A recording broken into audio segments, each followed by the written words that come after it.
Hello, everybody. Welcome to the Empressive channel. Angela Simmons and Yo Gotti unfortunately broke up. And rumor has it that they might have broken up because Yo Gotti cheated on her. Now, for years, Yo Gotti expressed that he liked Angela. He had a crush on her. He talked about her in his song Down in the DM, and they started dating in late 2022. And it was cute. The relationship between them was cute. Yo Gotti pursued Angela for a while and he finally got her. So a lot of people were like, okay, he finally got his girl. But come to find out, when he got with Angela, he allegedly was cheating on her with a nurse. And this was the rumor from Gossip of the City. They said what happened was that Yo Gotti never left his main girlfriend alone during his relationship with Angela. He's in love with a regular girl who is a nurse. He just bought the nurse a brand new car in May. Angela never stood a chance. That's really sad because it seems like Angela was really into Yo Gotti. Even though Yo Gotti was the one who pursued her for all those years, she seemed like she was really into him. And I think she was very serious because at this point in her life, I do think she wants to get married. She currently is raising her son by herself because unfortunately her son's father passed away some years ago. So I don't think she's dating around just for the fun of it. She's looking for something serious. And she thought that Yo Gotti would be a promising prospect because he is well established and he was doting on her and giving her gifts and stuff. But come to find out, he allegedly was messing with another woman. So he kind of wasted her time, I think. He really played her, but I kind of get the feeling that Yo Gotti liked the idea of being with Angela, but when he finally got with her, she wasn't what he expected. And this is not to say that anything is wrong with her, but I don't think they're really a good match. I think they come from two different worlds, and Yo Gotti was with her really to fulfill his dreams of being with his fantasy woman, but I guess he grew disinterested when the fantasy wore off, you know? But Angela was heartbroken. She was heartbroken over their breakup. Are you guys together still or no? No, No. I'm not with him. No. Aw. Yeah, not by choice, but I respect him. It's all love. It's Like not your choice? I wouldn't have chose it, but it was what was best. But I wouldn't have chose it. No. What are you saying to me right now, Angela Simmons? I'm saying that I'm a lover. I love love. I love relationships. This man proclaimed that he wanted to get with Angela Simmons. This man pursued you. He proclaimed it in front of everybody that he wants Angela Simmons. So you're not telling me that he ended. Did he end the relationship or did? No, it was my choice. I had to make a decision, but I think there's a certain level of what I can share and would share publicly. You know what I mean? And I can publicly say that I'm not with him anymore. But as far as details, I would just never. Was there heartbreak involved? My feelings were involved. Your feelings, yeah. Yeah. For me, with relationships, because I get really invested and I'm in. When I'm in love, I'm in love. Which means I'm staying with you. But yeah, my feelings, it didn't feel good to not be with him. I've been in relationships where I think, this is it, we're getting married, and then I'm not married. So here I am. And then life can be just really unpredictable, I think, often. And it's really hard for me, I would say, to date too, because I feel like the woman that people watch, they fantasize who that is, and they don't know me. And you know what? I think that is probably what it was. I think Yo Gotti had this idea of her, but when he finally met her and spent time with her, she was different than what he expected. But Angela should find somebody who can love her for her and never change who she is.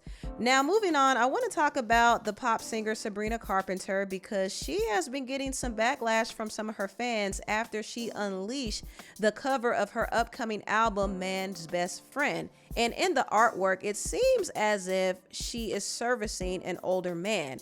And her fans, at least some of them, aren't too happy with that. I believe that Sabrina Carpenter is one of the best artists who is so in tune with her aesthetic, but I can't say that I really love what she's doing with the new album. I completely understand what she's going for. I get that it's satire. I understand that it's supposed to be irony, But I do think it's also like kind of read the room. Get the concept, but I don't think it's a time to be making jokes about like being a dog for men. You know? I hate to say it because I love Sabrina, but this cover, it gets to a point, I find it to be a little too salacious. A little too, and I hate to say it, male-gazy. And not male-gazy. The person I'm talking about in this video is Sabrina Carpenter, and I've personally never liked her because I could see the pick-me-ism exuding off of her from when she started trending, when she started going viral. I was like, this girl's a pick-me. The fact that she chose to have herself on the ground means she's telling women in this album, your place is at a man's feet. And to me, that's a pick-me. The optics of an album where she's getting dragged by the hair by a man, it's just not actually empowering. And I doubt that there's any kind of song on there that like redeems this imagery, this optic. Sabrina's new album cover is just satire, guys. It's just satire. Okay, then it's bad satire and I don't like it. Like, I'm sorry, but in this climate, I really do not feel like being presented images like that and then being told to give it the benefit of the doubt and hope that it's secretly actually feminist in a roundabout way. I want obvious feminism. I want feminism that makes men uncomfortable, not turned on. So for those of you guys who don't know, Sabrina Carpenter, that pop singer, just came out with an album and it's called A Man's Best Friend. And she's on all fours, getting her hair pulled at the feet of a man, okay? It is disgusting. It is a desecration of women. It is misogynistic. It is an agenda that is so deep to oppress and keep women so low and to enslave women and to trap them in patriarchy, in misogyny, in sexism. What she's actually trying to do, okay, what the evil parasitic entities behind this entire shit is trying to do is to literally keep women trapped as being slaves. To keep making little girls, ingraining in them that they're slaves to men, that they're dogs to men, that they're pets to men. And then you have fucking puppets like Sabrina Carpenter doing all of that because she's all a part of the agenda. You understand that? People were not happy with Sabrina's cover at all. They were going in on her, but I'm gonna tell you this is nothing more than outrage marketing, and it's gonna work because it's getting people's attention. People are having think pieces about it, and this direction that Sabrina is going in is not really surprising to me at all. I mean, some of Sabrina's music does have strong sexual themes, and she has been bending it over in concerts and doing all types of positions on stage. I mean, she has been doing quite a bit, and I read a comment somewhere saying that Sabrina is like the white sexy red. I thought that was so funny, but truly, I think Sabrina is able to get away with certain things that a lot of Black female entertainers have been criticized for. For example, Chloe Bailey. Chloe Bailey has been heavily criticized for the sexual direction that she went with her imagery, but Sabrina has been kind of able to skate by. However, she's starting to get more criticism now, but this is the direction that Sabrina and her team want to go in. They want to take it there, and it's really no different from what we've seen with other pop stars. They're using the same formula with Sabrina, but I will say this. I do think Sabrina and her team do have to be a bit mindful of what her fan base wants from her, because if she goes too far left, some of her fans might drift away. And she doesn't want to lose support from the pop audience she has now, because that is where the money is and the support is. And I think she really lucked out big time with the pop audience that she has gained. She was able to gain more support from Taylor's fans after Taylor co-signed her. She also gained support from Ariana Grande fans because she kind of filled in a little void that Ariana left when she went on to film the movie Wicked. And on top of that, she actually got support from a lot of Doja Cat's fans. In fact, I kind of think that she drew away some of Doja's fan base after she dropped that song Espresso, because Espresso kind of sounds like Say So from Doja. So a lot of people who were fans of Doja and became turned off by her dark direction started to gravitate to Sabrina Carpenter because she made lighthearted, fun pop music. You know what I mean? And Doja's situation is a perfect example of why an artist should be careful not to go too far left to the point that they abandon their core audience. And that's something Sabrina has to be mindful of too. Right now, I don't think she's doing anything too drastic from what she has already done, but she is kind of teetering on that line. And her fans right now are not feeling that. And they're even starting to go deeper into questioning her brand.